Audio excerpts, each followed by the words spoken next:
Hey, good evening, everyone. Special live edition of Unstuck.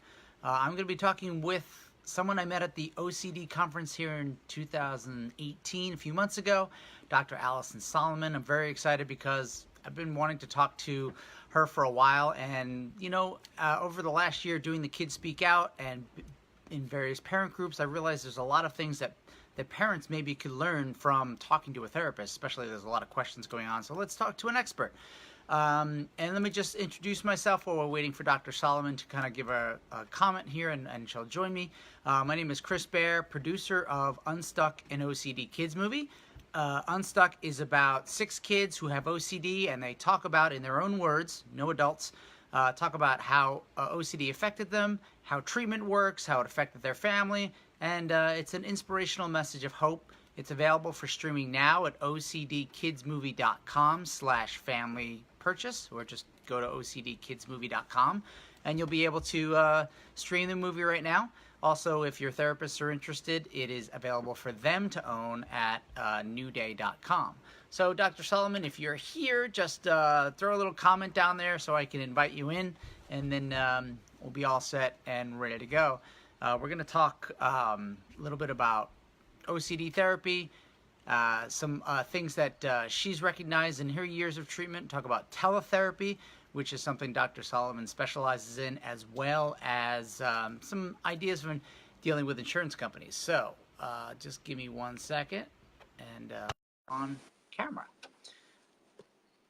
And thank you very much for joining us. Feel free to like and share and send this out to your friends. Comment here. We're going to have a conversation, so we look forward to talking over the next 45 minutes or so. Hey, how are you? Hi, good. Sorry about that. I didn't see it come up. No worries. Sometimes there's like a little bit of a delay. Just a little bit. How are you? I'm doing well, thank you. And how about yourself? Good, good. Excited. Yeah, just for the audience out there, we're only separated by, I don't know, like 40 or 50 miles. She's out on Long Island. I'm here in Brooklyn. But you were in Arizona practicing for a long time, right? Yes, about 10 years in Arizona, and just moved back to New York. I'm originally from New York. I just moved back about a year ago. So I kind of see Arizona and New York together. So just for everybody out there, Dr. Solomon, I'm going to read a little bit. Licensed clinical psychologist who specializes in treating children, adults, anybody, all ages pretty much, on a range of issues: OCD, BDD, trichotillomania. I know I'm not saying that right. Skin Yeah. picking, tics, anxiety. Also, she's fluent in training in all the acronyms: CBT, ERP, ACT. Something else I wasn't even sure of on your site: BFRBs, mindfulness. So she knows what she's BFRBs talking about. are body focused repetitive behaviors like hair pulling, skin picking, things like that. So I know that you've been, you've been practicing in Arizona and now here for a long time. So just a basic question of like, what do you think is something that people just need to understand about OCD in general? Something that maybe there's a misconception, or things that you've noticed. I mean, I'm sure you've heard a lot of people, you're in the community, and I'm sure people, their pet peeve is hearing someone say, I'm so OCD. That's something that all of us in the community are trying to get rid of, that idea, because OCD is incredibly painful, and it's not something to just be brushed off like popular media might show. So I think OCD is more common than a lot of people think. It's 1 or 2 in 200 kids and adults have OCD, and even more than that have subclinical OCD, so features that might not necessarily cause severe impairment, but at some point they might. So I think it should be known that it's much more common, and that a lot of people suffer in silence, and it takes a really long time to A, get the correct diagnosis, and B, get into the right treatment. Have you seen it change since, day one that you opened your practice, where there's maybe an increase of therapists wanting to learn how to do specialized treatment, or do you think it's still something that's lacking?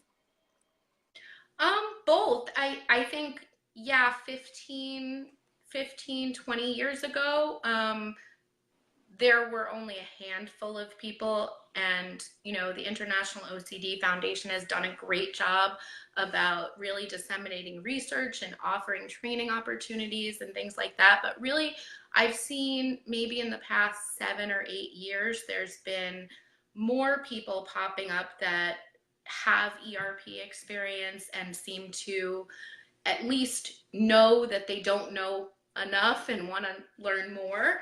And but yeah, there's still a very, very small amount of qualified practitioners. I know in Arizona, New York is a little bit luckier, but in Arizona, there's a handful in the whole state. And so it's it's sad, and it's something that we really need to work on. You're working on it. Yeah. It's definitely something that we all need to get the word out, and have both practitioners and families and people suffering from OCD really know this is what we need to look for. This is the type of treatment that is the gold standard, and just get that word out there. It actually leads to something that I was curious. What do you think when it comes to therapy? What do you think people might have misconceptions, or what would you want them to know about when it comes to OCD therapy? What's in store for them? Okay, I've heard it all from so many people walking in have either done research online and they think I'm going to torture them and just, you know, do horrible things. And other people, most people, I would say, um, by the time they've gotten to me, have seen at least one or two professionals. And for the most part, they have done talk therapy or EMDR, which is eye movement desensitization, desensitization and reprocessing, which is for trauma, and it's an evidence-based treatment for trauma, but not for OCD. And so they've kind of not had the best results, and it might be helpful to talk to someone about how you're really anxious or all of that stuff, but that's not what we know treats OCD. What treats OCD is exposure and response prevention. So that stands for ERP, and really what to expect from, hopefully, walking into a specialist office. You would expect to meet with them, fill out a lot of paperwork, talk about, the different issues that you have, fears, rituals, things like that. And the professional should really do a thorough assessment, maybe use some measures like the Y box or CY box, talk to parents, get reports from teachers possibly, and just collect as much information as possible. The And that's really the Y box and the TY box, is that the Yale Brown blah, blah, blah, whatever it is, the big long hour-and-a-half test that I had to take with my wife and my daughter did too? an hour and a half. Well, it depends. If was it given orally to you, going through the checklist of all the symptoms. Yeah. Yep.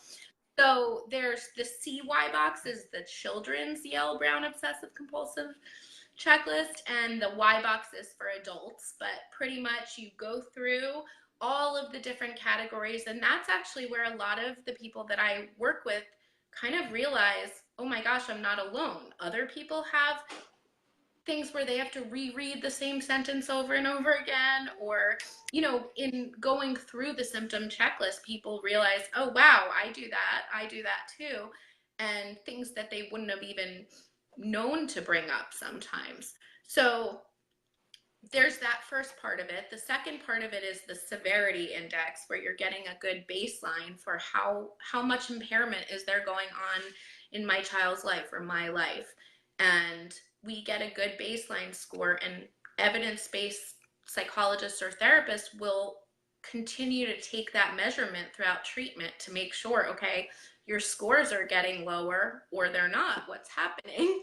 Right. So you can continue adjust and tweak and try to get to the bottom of what's going on. Absolutely. And I think another really big thing to know about OCD treatment is that there's homework. I can only do so much. And even if we do a bunch of times a week, you're still there, parents are still there with their kids. whole rest of the time. So there's homework, and the more you put in, the better treatment goes and the faster you'll get an outcome. Hey, Kim, how are you? Feel free, guys, to ask questions. We're going to have a conversation here between ourselves, but also with you, and this is a good chance to ask, professionals some questions. You actually brought up an interesting point about homework. One of the things that we learned very quickly is, it's not just taking your kid to therapy and waiting outside. It's like, wait, I got to do these things. So how do you teach parents like what to do, and what would you say to the parent coming in the first time? This is exposure therapy. Here's what you got to do at home. What advice do you give parents? I pretty much involve parents every step of the way. I think it's really important, even if a child or teen wants to see me alone for some of the private stuff, we don't have to go into detail if they're wanting, to remain kind of some things in confidence. But in general, parents are the ones who see the behaviors and they need to know how to react. I'm sure you've been dealing with, ritual accommodation at some point in your journey. And that's something for those of you who are just new to all this. It's, when you see your child suffering and wanting to do a ritual or wanting to avoid something, we all feel terrible and we want to help them and take away that pain by saying, oh, okay, I'll touch that for you, or you don't have to go to so-and-so's house after school today if it makes you nervous, yeah. Or that bad thing that you're worrying about is never going to happen, I promise. And those things normally we would all think, yeah, that would help. But in fact, it's the opposite. It tends to make OCD worse. And so that's one thing that I really try to educate parents and kids about. I don't want there to be any secrets about how to do this work. You need to be able to learn all of it so that you can fire me and do it on your own. Right. And that's really the aim of it. Yeah, I mean, it is in some ways, you think, okay, my child has to kind of be retrained in their behaviors, but also in a lot of ways, it's family, parents, sometimes brothers and sisters have to kind of be brought in and learn not to do certain things. I mean, you're right. It does fight your OCD therapy, fights your instinct as a parent, because you don't want your child to be in pain. You want it to go away, and you want to help. And also, you might want to get out the door to go to school or go to work. And so it's like, let me just help you and get it out of the way. And it's like, sorry, you have to learn not to do any of that stuff. That's a really good point too, that you bring up about the things in life that you have to do, like go to work, go to school. A good OCD therapist will try to develop a plan with you around those things. And some of them, we have to live life. And so really working on prioritizing and developing a plan for those times that OCD loves to get in the way of getting to school, getting to appointments, all of those things. So that's really something that I work with parents a lot on, is developing plans for day-to-day life. We just had a question here from Kim, who said, do you have any books or any recommendations for parents who are dealing with OCD? Yeah, absolutely. I guess we could share this in the comments, but I developed a list of my favorite books, and I actually should probably update it. But I developed a list of my favorite books and my favorite apps, not just for OCD, but kind of in general. And it's available on my website. It's a free download under my resources tab. So the link is www.drallisonsolomon. We could probably figure out a way to link it. Afterwards, I will add the links in there. I will say, Kim, 2 books that I found super helpful were, especially for families. John Hirschfeld wrote a book called when you're, what to do when a family member has OCD. It's fantastic. It covers all bases, and even brings in siblings and grandparents and friends, and it's fantastic. And it kind of gave me a lot more insight into what goes on with my daughter or anybody with OCD. And another one is that we used a lot with our therapist was Talking Back to OCD, and I forgot who wrote that. John March, and I have it right in front of me. You could probably see all my OCD books in the background. And there's actually 2 more. In fact, if you want, I can show you the covers, because really awesome. Yeah. So Yeah, I mean, there's also kids books, Kim, like What to Do When Your Brain Gets Stuck and What Worry this Hill. by Aureen Pinto Wagner. She's amazing. She was Yes. actually a mentor when I graduated from the Behavior Therapy Training Institute at the International OCD Foundation. And she has that book that goes through things like school, 504 plans, how to handle meltdowns. There's just a lot of wonderful resources, and that's on my list. There's a companion book too. I don't know if you've heard of this, Chris, Up and Down the Worry Hill. Yeah. Yeah, that was like one of the first we got, and we're actually going to be talking with her next month. Vanessa and myself will be doing a thing with the Peace of Mind Foundation, and it's kind of funny because Dr. Wagner is kind of following us, so it's neat to think that somebody who trained us, we're kind of introducing, which is great. Now, I really want to get into something that I was totally unaware of until maybe like a year ago, and I couldn't believe that more people weren't trying it. Something you specialize in, which is teletherapy, telehealth. Explain what goes into that and how that might be different, and why that's a good option for people that maybe even can't find a therapist near them. Sure. I kind of fell into it. I was doing it a little bit at a time when I was in my practice in Arizona, where, for instance, what we're doing right now, imagine we were doing therapy. This would kind of be like that. So when I had a lot of clients that lived really far away in Arizona, and coming to therapy, driving, getting done with school, picking the time was not always the best. So we would do video sessions, and especially sometimes when I needed to see inside, let's say, a child's room because they're doing tons of rituals before bed. It's a really good option to do that. So I started doing that just to add to my regular clinical practice in the office. And what I found was it was really, really successful. Kids loved it. They were able to, demonstrate, these are my rituals. This is what I do before bed. These are the things I won't touch in my house. These are the ways that my parents bug me. Yeah. All of that stuff. And so you really get a different view. And so when I moved from Arizona to New York, I, was kind of busy with moving. My husband had back surgery. There was a lot of stuff going on. And so people that I was seeing in Arizona wanted to continue seeing me. So I just did everything over video, and it got really busy. And so that's 99% of my practice now is all video. So, let's say, you have a client coming up tomorrow morning. It's like, you're using FaceTime, Skype, and, are they just holding the camera up, looking at it, or and using the front facing and rear cameras to kind of show you what's going on? Is it as simple as that? Or is it like, no, you have to keep it set up so I can see your body? Like, how does it work? It's a little bit more, well, sometimes it's a little bit more sophisticated than that. Sometimes we're still, really, it depends on the technology. I use my laptop just because it works better.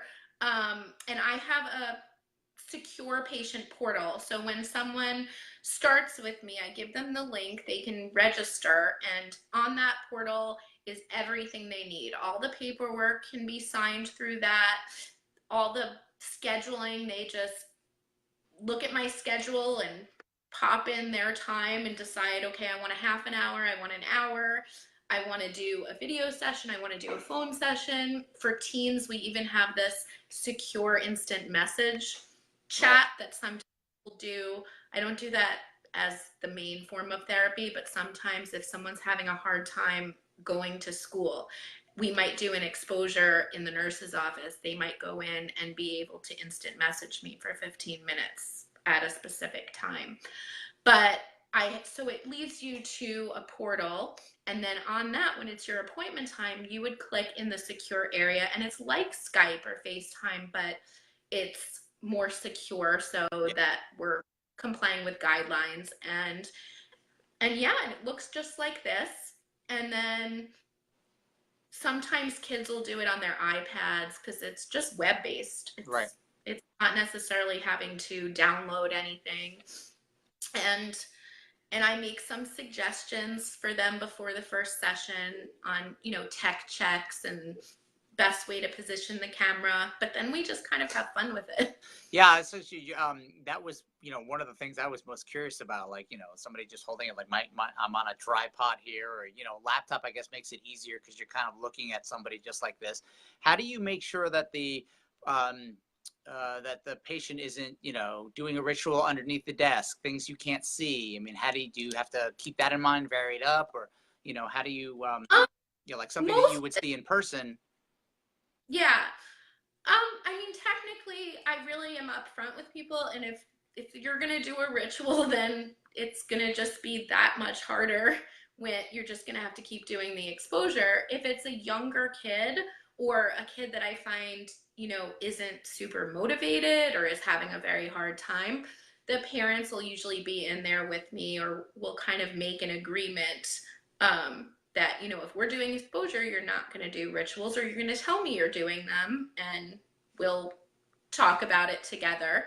And, every once in a while, depending on the person's rituals, if I'm noticing something going on, I might be like, okay, how about you hold your hands up when we're doing this, or things like that. Are you able, because one of the things that's different, and very unique about it is you're in somebody's home right away. That's probably where most of the sessions happen. So you can almost guide somebody through, okay, we're going to do an exposure. Let's say if you have a problem with, touching something a certain amount of times, or, being just right, or evening out. You can practice that right then and there. And I guess if mom and dad are in your room, you might almost be able to show them the type of exposure. Absolutely. I'll demonstrate a lot in my office. I get up and I'll take someone to the bathroom and be like, this is the way I want you to wash your hands.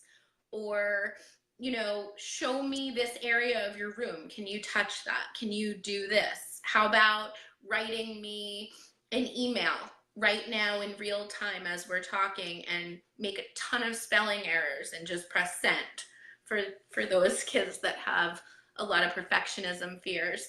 So there's a lot we can do, and it's really fun to get creative. And kids will usually be able to show me, like, that's where I get the most anxious. I won't touch this room, or this really makes me nervous. Or siblings will come sometimes and tattle on the kids with OCD, and tell them, oh yeah, she hasn't touched that in 6 months. So, and really, it's nice to be invited into someone's home and be able to see that part that you don't always get to see. I mean, I was interested in it because the access, is so hard. So it automatically gives people a way to access, care that in another state or in another place. Because, like you said, there are a lot of places in the world. I mean, even in New York City, when we first got involved with OCD 5 years ago, we still had to travel into Manhattan. We still travel into Manhattan. And at some point, we were traveling an hour and a half on the subway. So it was like, to get the care we needed, we still had to go somewhere. Um, but before I ask a question, Kim, I know you asked, do you recommend any support groups for children with anxiety or OCD, as well as individual therapy? Personally, with my daughter's experience, we did do some group therapy work, and I think for us, it turned out to be fantastic because she got to meet other kids with OCD, understand that there were things that other people had problems with that she didn't, and the other kids saw the same thing. And in the group that we were in, um, the kids actually did exposures with each other. So my daughter was really afraid, had fears of vomit or emetophobia, and so kids would write vomit stories to her. And kids that weren't bothered by that would do that and had fun. And then she had other kids who had problems with contamination and going to the bathroom, and she had no problem sticking her hand in the toilet and washing her hands and all those things. So they kind of get involved in that. Have you had experience with the group therapy, or even getting involved in kids talking with other kids? Oh yeah, absolutely. I think, you know, for some kids, they really want to keep it a private thing, and they're not ready to really share or be involved in a group. For other kids, it means so much. What I try to do is, there's online support groups through the International OCD Foundation. There's a lot of parent groups. Yeah. on Facebook and through various sources. And then the support groups you can usually find by Googling it through your state. I have been running this kind of mini mentor program, I guess you would call it, that it just started out kind of casually when I would work with a child and their family and they would graduate treatment and kind of go off on their way. A lot of them wanted to give back, and Right. a lot of them would ask me about, you know, I want to help other kids, or I want to be a psychologist. So I would always tell them and their parents, hey, you know, maybe if I get someone who really wants to talk to someone, if you guys sign the right releases and you voluntarily want to be a mentor through either letters or texting or something like that, when I find someone that's a really good match for your family, I'll let you know. And that's been going really well. So kids can kind of, I'll set them up with someone maybe around the same age, or, you know, an 8-year-old that goes to dance a lot, and there's another person who had a lot of similar issues, and just hearing from someone that's been through it, it's really helpful, and for the parents as well. Yeah, and even just knowing that like another kid does other stuff too, connections is huge. Um, I'm curious how you follow through with the teletherapy on exposures and making sure that your patients are doing what you've asked them to do and you discuss with them. Actually, I think that's the one thing that makes it easier on teletherapy rather than being in the office, because most patients don't bring their computer and notebooks and everything. The biggest thing that I would get at the office would be, oh, I forgot my therapy notebook, or I didn't bring my list of exposures. But guess what? When you're at home, I can say, okay, go get them. Yeah, right. But the other thing that I really like is, on my patient portal, I have a secure journal. So people can pretty much every day write what their exposures are and share it with me. Um, so I'll usually check in before a session to see, okay, did this person do their exposures? Did they write them down? Did they share them with me? And if not, then that's the first thing we talk about. Why wasn't this done? How has it been? And has it been too hard? Right. What's getting in the way? Yeah, I mean, So kind of getting an idea of like if it wasn't, maybe you gotta try something different.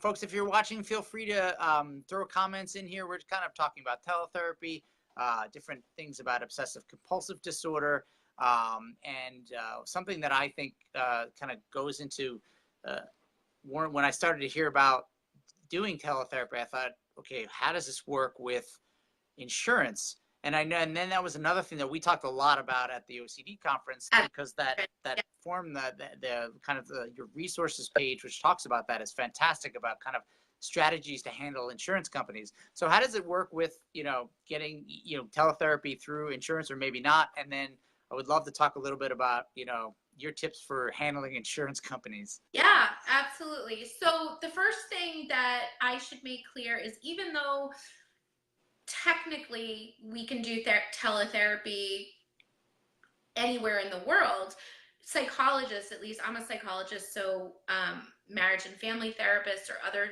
psychotherapists might have different rules, but for a psychologist, we can only practice in a state where we're licensed.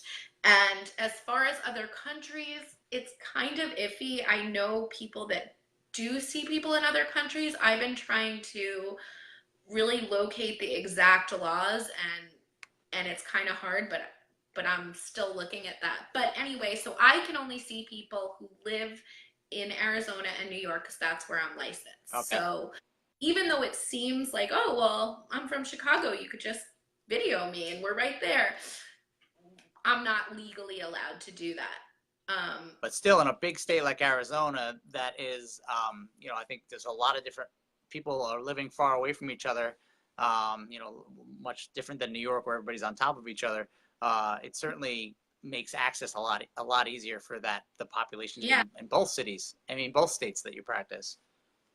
Yeah, I mean, I see people from places that I've never even been in Arizona and New York. I've never really been upstate, and I can see people upstate. I have to look things up on maps sometimes to locate where they're at. And that's another important thing is, you have to familiarize yourself with where the family is, where the child is, and what resources are there and all of that. But so as far as insurance, some insurances have different rules for teletherapy versus in-office therapy, although a lot of it is kind of changing as we speak. The codes, and this is for anyone that's looking for how to get reimbursed for insurance, which I'll talk about. There are certain codes that we have to document for doing therapy. For example, an initial assessment for an intake session is a certain code, and the insurance will ask for that code to be reimbursed. And there's no difference between the teletherapy codes and the in-person codes, but that might be changing. So I'm definitely not an expert on the whole insurance thing for teletherapy, but as far as insurance in general, I can give as many tips as hopefully would be helpful to people. Yeah, the article. If you're going on Dr. Solomon's website, you'll see it's called "Fight for Your Rights: Getting Your Insurance Company to Pay for OCD Treatment." Fantastic thing to Google. And the main thing I got out of it was you got to be very patient and you have to be very persistent. I mean, because you don't want to. As frustrating and it could be, it almost seemed like you have to go through this and understand that this is a process like everything else. And if you're persistent and know the right questions to ask, you will get, the insurance covered that you need because legally they're required to give it to you.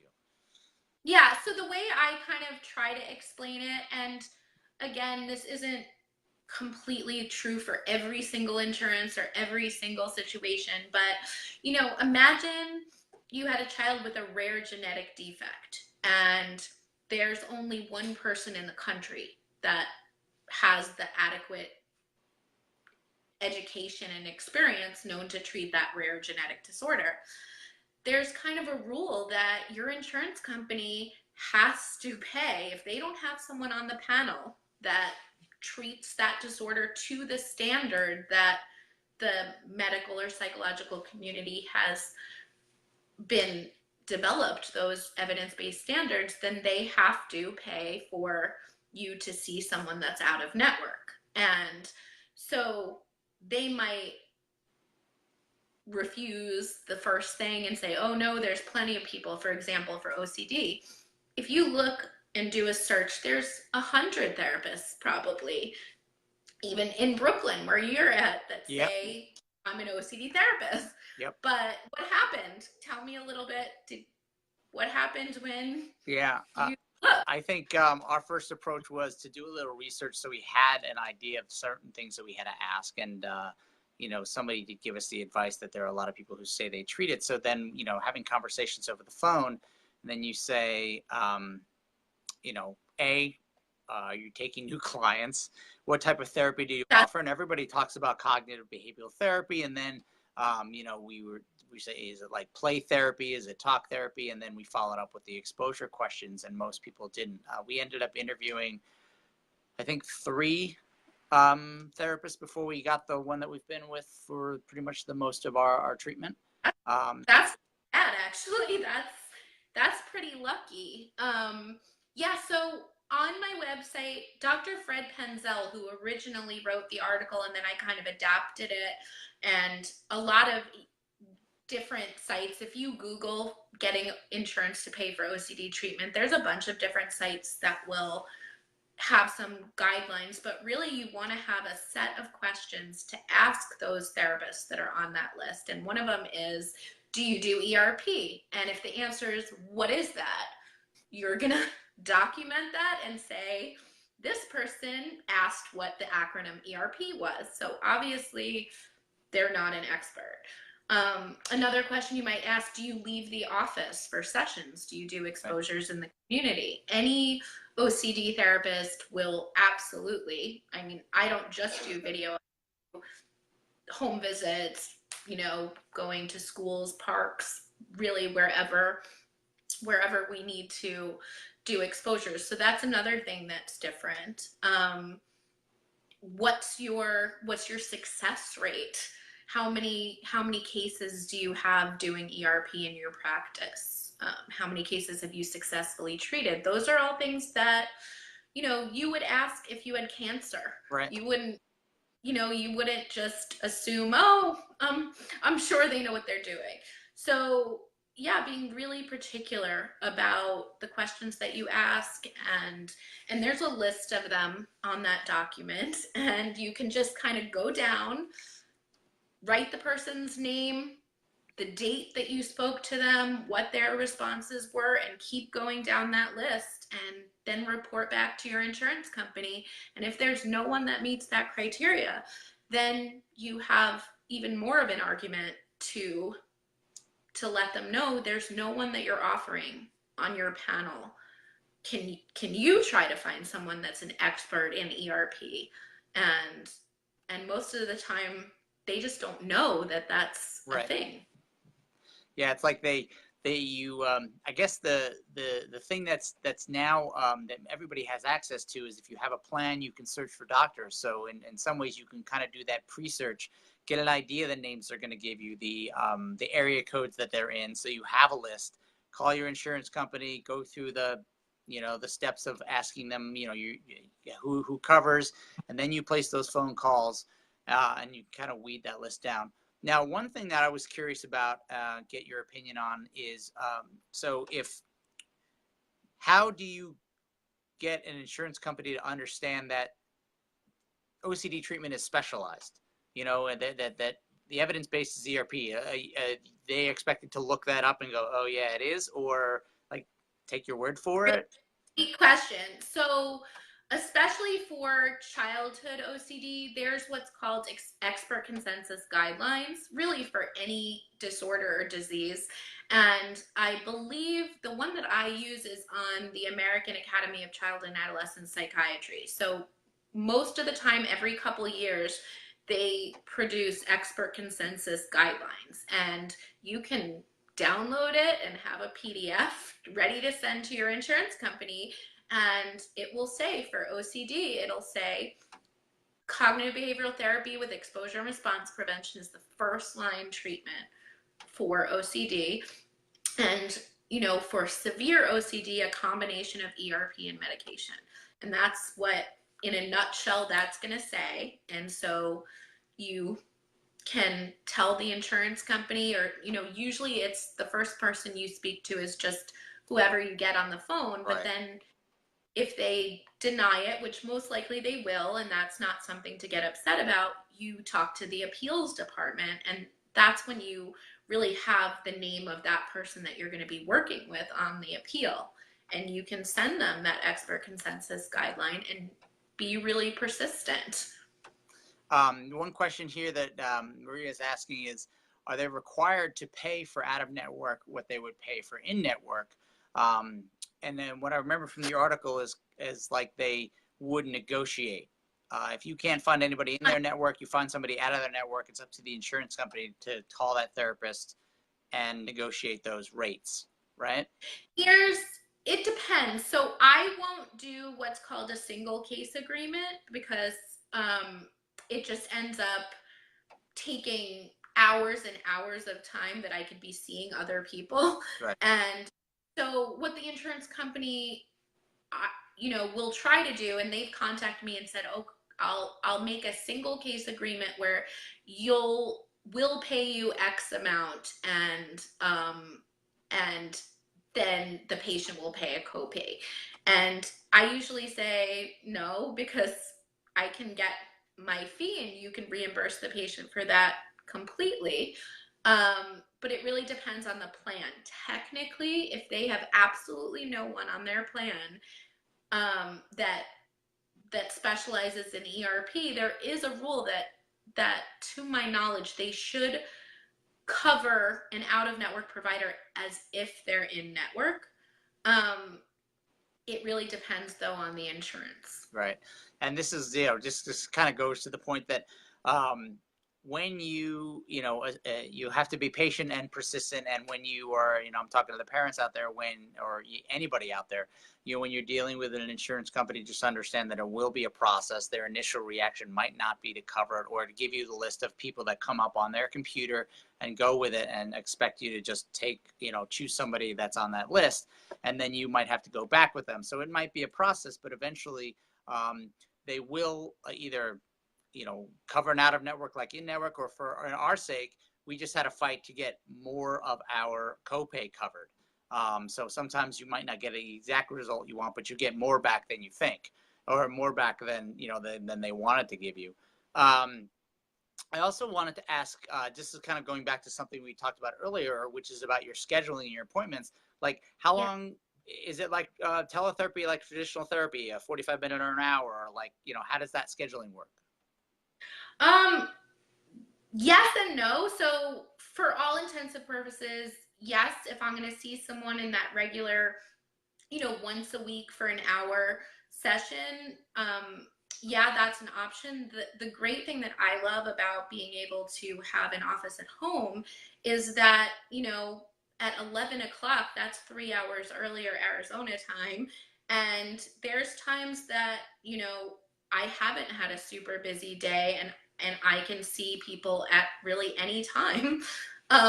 So it's easier to be flexible, and it's easier when someone's at home, when you're in your own home and you don't have to drive to therapy and you don't have to do a whole commute. You can have longer sessions. So sometimes we'll do shorter sessions, like a half an hour twice a week, because it's easier to schedule. Sometimes we'll do a big chunk of more intensive sessions on a weekend. And that's the great thing about video, is that you can kind of be really flexible. And then there is that kind of patient portal, which allows, I guess, the patient to kind of log in, download things if they want, aside from your therapy, send you an email if they want, things like that. Now, Michelle, your question, I guess, is kind of like, if you're an adult or suffered from OCD for a long time, maybe didn't understand it or didn't get the right care, and you're in a place where it's hard to find the right care, like, what do you do? Where would you start? How, like, what are some kind of suggestions we can give to somebody who's looking for help, has a hard time finding it, or isn't in their area? Yeah, so I think the absolute first go-to resource would be the International OCD Foundation's therapist directory. So that's iocdf.org, and you would type in your state, zip code, whatever it is, and you should find, hopefully, some therapist in your area. It's a plus if it says that they've graduated from the BTTI, which is the Behavior Therapy Training Institute, which has been really a great program. I did it. It's a big giant workshop in all ERP by the world's experts. So I think they just had one like last week or something like that. I remember seeing they did. I'm going to an advanced one in a couple weeks at McLean Hospital in Boston. Right. So I'm excited for that one.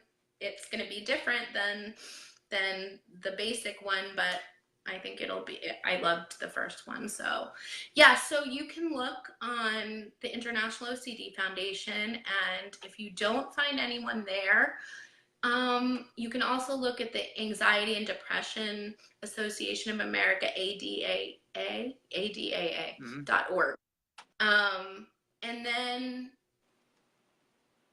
I mean, there are things that are coming out now. I can't vouch for the success rates, but there are people who are putting out like ERP programs. There are people who are putting out like there was a website called OCD Challenge. The app Treat My OCD. So there are some digital things that are coming out now that people are trying to kind of bridge that gap, because that is, I think, there's going to be a constant problem, and wish there was an easier solution to say, oh, there are 30 people who treat OCD in every within a 100-mile radius. But there are people who are trying to bridge the digital divide. I mean, one of the things that we tried to do with our film even was to give people an idea of that there is help and that there is a treatment possible. So, even that it's not, our film is not going to help you do your exposures, but it does give you an idea of that this thing is out there, and it's really an attempt to fill the void. That's something that people weren't understanding. So there is a lot going on there. People are trying to kind of fill the gap, get information out there, get people to know. I think the main thing is that you're aware of it and that you're Yeah. doing your own research. Another thing that you can do too, OCD Challenge is great. It's kind of a self-help workbook, kind of online workbook program. And there's a lot of workbooks that are really great. And what I like to do, especially, if I'm working with a family that either doesn't have the time or they can't, invest in treatment, what we will do after a comprehensive intake interview is I might set them up with a workbook.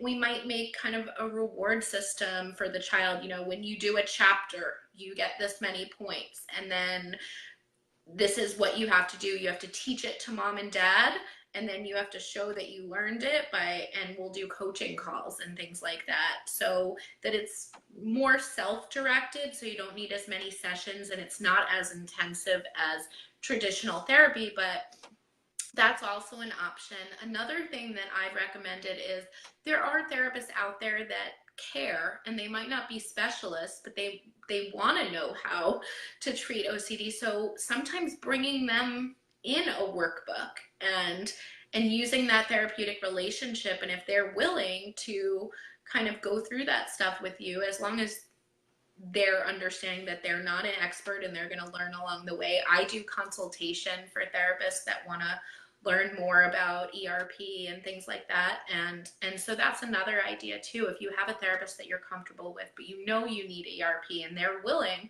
to kind of go along with you, you can, the Talking Back book, like you said, Chris, Talking Back to OCD is a great way of kind of going through that with the help of a therapist, but it gives you steps to do on your way. Right, and there's a whole parent part and there's a whole kid part, and eventually you kind of like meet in the middle and you get an idea of what your job is and what their job is. And I'd imagine that for adults it's similar. It might just be like your friend might help you, or a partner might be the one who is working with you on it, or even yourself if you're gonna tackle it that way. There's a huge power, I think, in understanding that you're not alone, that there are others out there like you that have other issues, similar issues, and and therefore people have gotten better, and it's okay if you've gotten better and you take a step back, and it's about learning the tools to kind of recognizing it and fighting it as you go along. Really, absolutely. And there's so many support groups on Facebook too. There's a lot of it, if you do a search for OCD support groups, there's so many, and there's a lot of OCD, I always say this wrong, OCD advocates, and a lot of people do offer peer support for OCD, and they either help you find resources for therapists near you, or they can kind of give you an idea of what to expect for exposures, or just give support and understanding. And so peer support is another thing that's a really good part of it, and there's peer support specialists all over the place. Right. Yeah. I mean, there's and again, that kind of goes to when the treatment is not there, somehow it'll like somebody will figure out how to how to fill that void in some way, shape, or form. And that's kind of I talked with Aaron and Rose from intrusivethoughts.org, and I know that's kind of where that site came from. It was just like realizing that all these resources are out there. Let's put them all in one place. Absolutely. So there's a fantastic, like anything, the digital platforms are fantastic. You can get down in a rabbit hole too quickly. But if you can kind of, it's good to learn and connect with people. The whole Facebook group thing is nothing that existed 5 years ago, but now it's, that's where a lot of the information is. In fact, I think one of the major questions I see parents asking, it always makes me cringe, is when they're asking about medicine. Yeah, What was your child's dosage? What were the side effects? And there are things that I think that there's one thing I really wish the parent groups would do a lot more is moderate that stuff to be. It's more like, this is what happened to me. It's always like ask your professional about it. Like, it's in some ways absolutely. you're getting questions to ask, but you shouldn't be taking that advice because everybody is so different. I know it comes from this exasperation of just, I want answers, I want help. But when it comes to medication, it's really kind of like, go to a professional, Yeah, treat. and go to medical professionals. A lot of parents are really iffy about medication, and it's scary. Yeah, And so sometimes, if you go to a doctor and you feel like they are not adequately explaining everything, or you feel uncomfortable, see someone else, get a second opinion, and wait till you see someone that you feel comfortable with. And don't go by other parents or other kids' experiences, because it's really, really different. And that's where people get the wrong views of things like medication or things that help or don't help. Supplements, you should always ask your doctor before taking a supplement, even if it's natural. yeah.